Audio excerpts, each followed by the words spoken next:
Hi, Steve Arterburn here, and thank you for joining me for Going Deeper. Let's go deeper here into narcissism. We looked at the surface. We looked at what it is, all the symptoms in our last episode.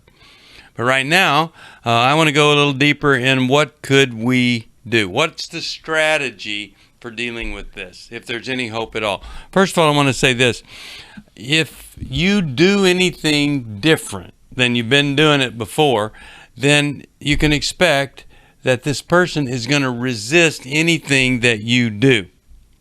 So before you do anything, you need to be sure that you're ready for resistance and that you have somebody to help you, first of all, to help you with the resistance, and then secondly, to give you some support when that resistance becomes pretty volatile, if it does. So you want to just really think this through. When you start changing everything that you could have thrown at you, every infraction you've ever done, I mean, it's all going to be thrown right back at you. It's not going to be pretty. So be ready for that. And you need some help with that. Probably ought to be in counseling before you decide, I'm going to start doing some things differently. Well, here's something to do differently. Is you say to this person the next time they tell you they're going to do something with some promise that because they flew off the handle or they said this, it didn't come true, they lied, all this stuff, is you tell them to do it. Okay, this is just like before. You promised this, you didn't do it. Now pick up the phone, call, make the appointment, and do it. Wouldn't that be something? So you want them to do it. What do you want them to do? What you want them to do is to see, now we don't want to throw it all at them, they're not going to be able to handle that. You want them to see that for whatever reason, your relationship has reached a point that's kind of not workable. And in the not workable category, you need to do some things in a different way, different strategies somehow.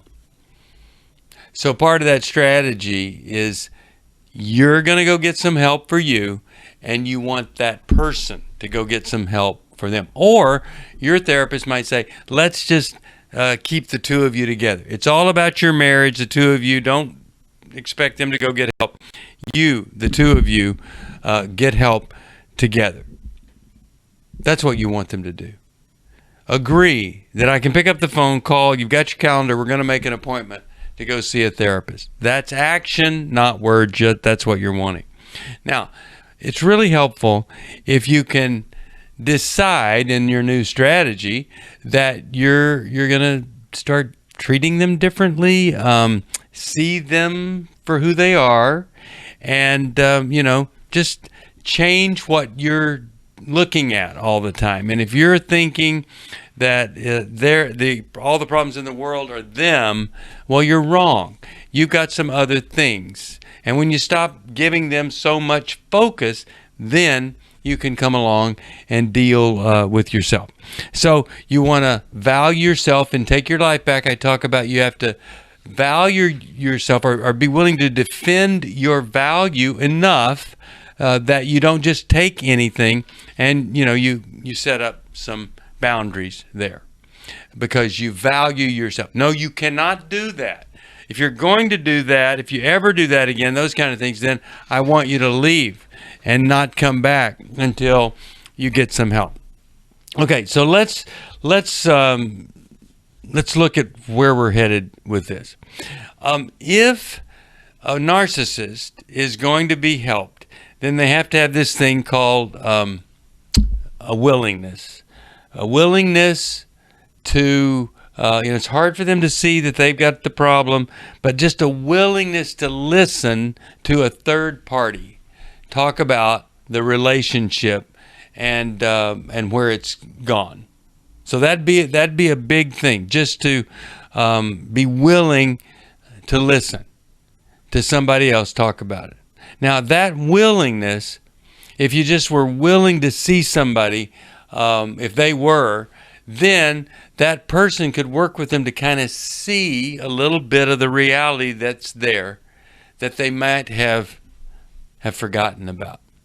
a detail they might have noticed that everybody, for instance, complains about them. So we have to start with that willingness, and then they start to see, and then they can maybe, as they see just a little bit, they can accept the need to do a little bit to make things better.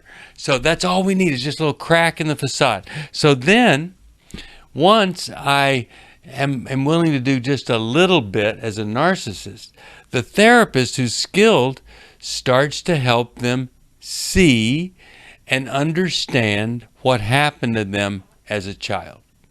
The hurts, early childhood, middle, late, that they are entitled to feel really horrible about some of the things that happened to them. But instead of dealing with those things, from a rational standpoint, or just dealing with the hurt and pain as it comes up, didn't even know they were doing it, adopted a survival strategy, and it's really hurt a lot of other people. So they could start to learn a little bit about themselves and the wound and what it's led to, and they could start to learn about other people. And then, they would eventually be willing to, hopefully, if it's a great therapist, go to work on healing that wound. So but first, they have to see there might be a problem here. There might be a reason that people have these complaints, or I'm so disconnected.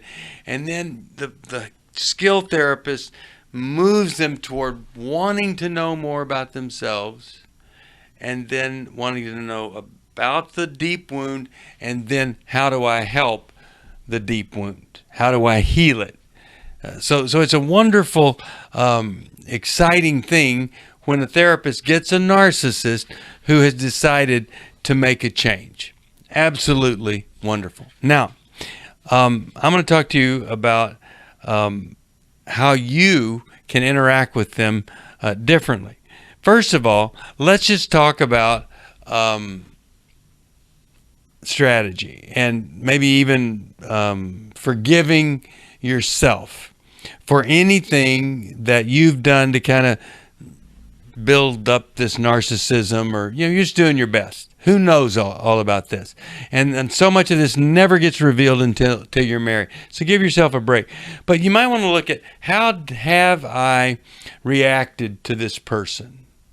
Well, if your reaction is yelling at the person all the time, that's probably not a very good reaction. So you'd be willing to change that strategy. How have I, let's just say, have I withdrawn from the person, or how have I personalized this? Some different things. I look at what I've done in response to it. And, if you can find something where you were able to say to this person, I've seen some things that I don't think were healthy, then, that's kind of a nice thing. And ask them, have you, anything that you might be working on? Because, you hear that a lot of people work on a lot of stuff. But you let the person know, here's what I'm working on, because I see that, maybe I was a little overreactive, maybe I withdrew, or maybe I was critical, angry all the time. Okay, now, this is one of the coolest things ever. If you, rather than getting hooked in the way we get hooked into people, maybe you could develop this thing that I call amused detachment. Amused detachment. What is that? Amused detachment is where, when they start doing their stuff, focusing on themselves and all of that, and saying, you didn't do this for me, or whatever, rather than, take the bait, get hooked into some horrible conversation, I have this amused detachment. I back away. I even might have a little bit of a smile on my face, and I detach. I don't personalize it. I don't even judge or shame in my head. I just let it happen, and I am not the victim of it anymore. I'm detached. I just see them doing what they're doing. It's kind of amusing. Look at them. They're doing it. But then when it's done, I can have some true compassion for them. I mean, real life compassion for them, and in hoping that I could connect with them in a different way that might lead to some great healing. Okay, so immune detachment. Also, here's another little strategy, is that they do their ramble about themselves, and then in the midst of that, at the right time, you tell them, I would like to be heard. I'd like just to have some time to just be listened to, and see if they'll do that, and see if they'll hear you. And then when they can't do that, then say, is there a chance that you would, or you say, I'd like for you to go with me, and let's have a third party work with us so we can improve our relationship, so that I could hopefully feel heard by you and part of the relationship. All right, so in Romans 12:10, it says that we could be transformed by changing the way that we think, right? So how could I change my thinking for transformation to occur in this particular instance? And so what I want to do is I want to look at, what has my thing been? What was my thing that caused me to be attracted to this person? Let's just start there, okay? And I want to change my thinking to that it's all this other person's problem, just to whatever problems I have, I need to work on that. So what's my thing? What is it that's troubling me, or that led me to get involved with this person? And then what's the thing below it? Here in my adult, let's just say, in my adult life, I am totally codependent. Anybody that wants me, they got me. I just cling to them. Why? What's below that thing? Well, it's because, my mom threatened to walk out the door, or my father, and I would cling to her all the time, or whatever it is. But I start to deal with it, and I look at that so that I can change my thinking about it's all this other person's problem. It's their action that's caused my misery, versus saying, I'm going to go to work on me. And if that person never changes, I am not going to be miserable anymore. And the way we start that process is we start to change our thinking. And we change it to the degree that we can.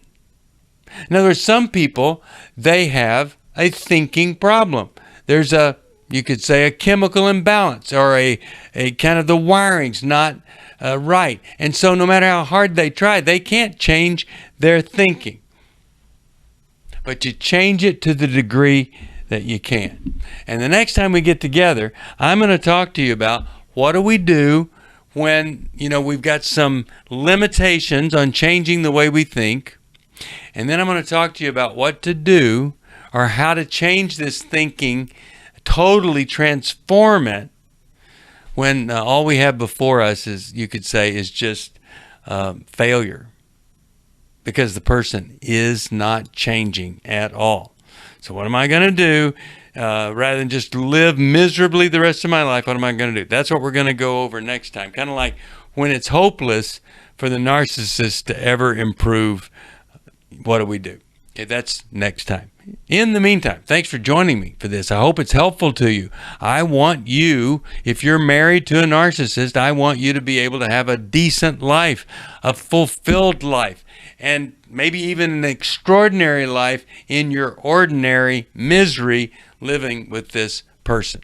Now, if you need some help, you call us at 1-800-NEW-LIFE. And if you want a really great book to help you with this, Understanding and Loving a Person with Narcissistic Personality Disorder.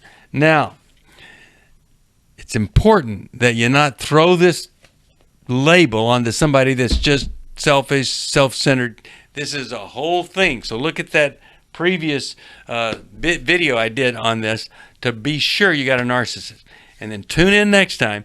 We're going to deal with some stuff. We're going to talk about Viktor Frankl, who wrote Man's Search for Meaning. But he meant men and women's search for meaning. All right. See you then. Thanks for joining me. 1-800-NEW-LIFE if you need some help.